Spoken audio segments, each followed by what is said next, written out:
आज हम बात करने वाले हैं भगवती प्रसाद वाजपेयी की एक बहुत ही क्लासिक कहानी मिठाई वाला के बारे में। ये कहानी है एक ऐसे रहस्यमयी फेरी वाले की जिसका मीठा सा गाना एक छोटे से शहर की गलियों में गूंजता तो है, पर सबके दिलों में एक सवाल भी छोड़ जाता है कि आखिर इस मीठी आवाज के पीछे कौन सा गहरा राज छिपा है। तो चलिए इस कहानी की परतों को खोलते हैं। तो कहानी शुरू होती है इसी मनमोहक और मीठी सी पुकार से। ये अधूरा सा वाक्य जब वो फेरी वाला अपने प्यार भरे गले से गाकर सुनाता तो सुनने वाले एकदम बेचैन हो उठते थे।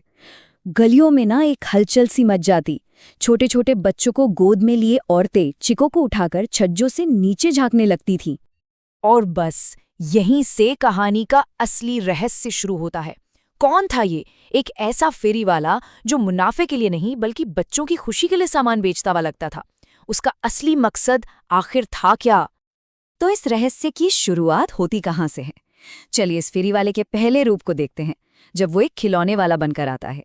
ये उसका पहला आना था और यही वो पहली घटना है जो शहर के लोगों और खासकर एक माँ रोहिणी के मन में जिज्ञासा और हैरानी के बीच बो देती है।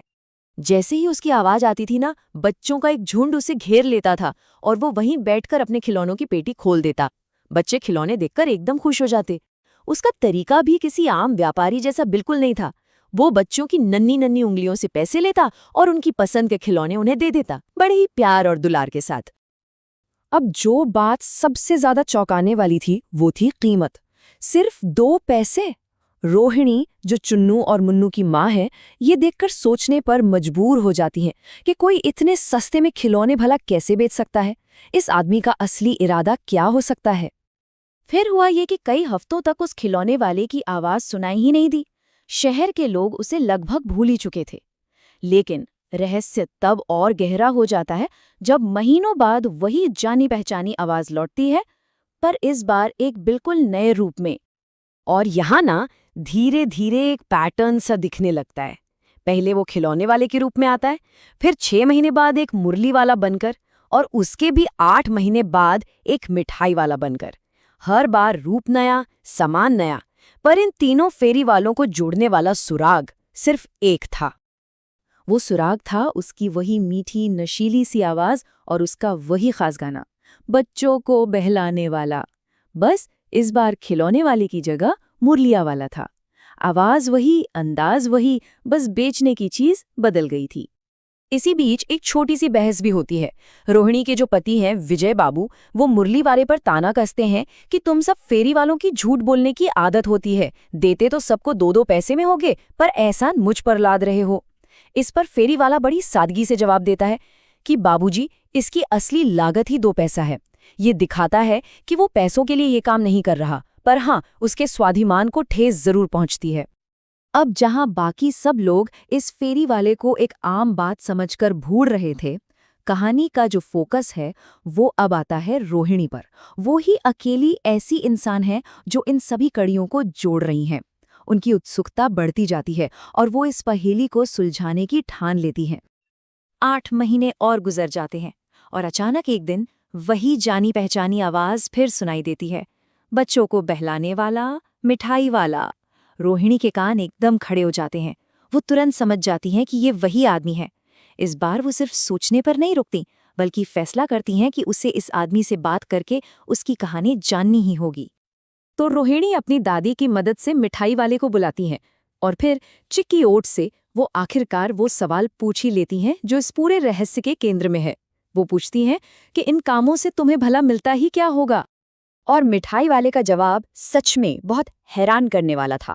वो कहता है, मिलता भला क्या है? यही खाने भर को मिल जाता है, कभी कभी तो वो भी नहीं मिलता।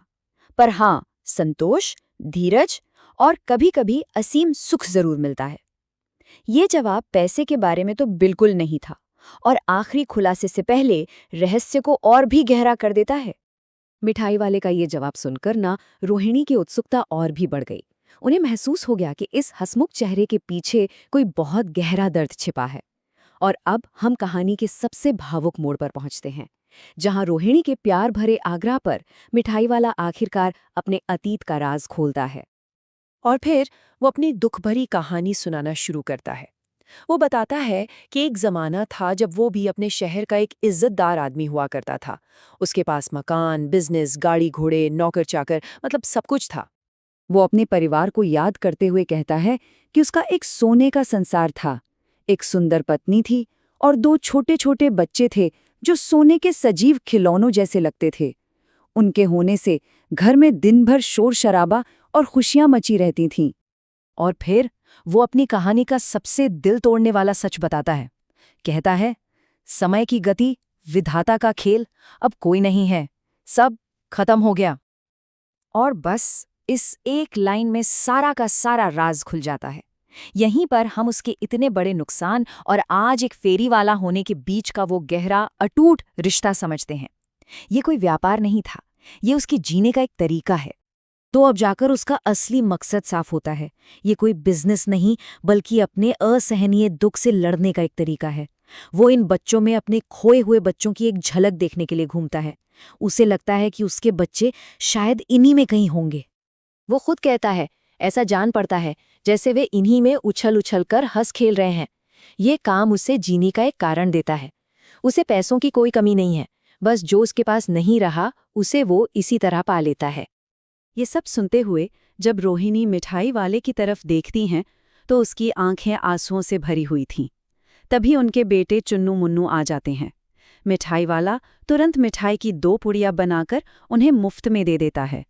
बच्चों के साथ उसका ये जुड़ाव किसी भी व्यापार से कहीं बढ़कर था। जब रोहिणी पैसे फेंकती हैं तो वो पैसे लेने से साफ मना कर देता है। उसका ये आखिरी काम इस बात को पक्का कर देता है कि उसका असली इनाम पैसों में नहीं, बल्कि उन बच्चों के साथ बिताए कुछ पलों में था। और फिर वो उसी मीठी आवाज में गाता हुआ आगे बढ़ जाता है। ये कहानी हमें एक बहुत ही गहरे सवाल के साथ छोड़ जाती है। किसी अपने को खोने के बाद जिंदगी में मकसद कैसे ढूंढा जाए? और क्या दूसरों को खुशी देकर हम अपने गहरे से गहरे दुखों को कम कर सकते हैं? ये एक ऐसा ख्याल है जो इस कहानी को हमेशा के लिए यादगार बना देता है।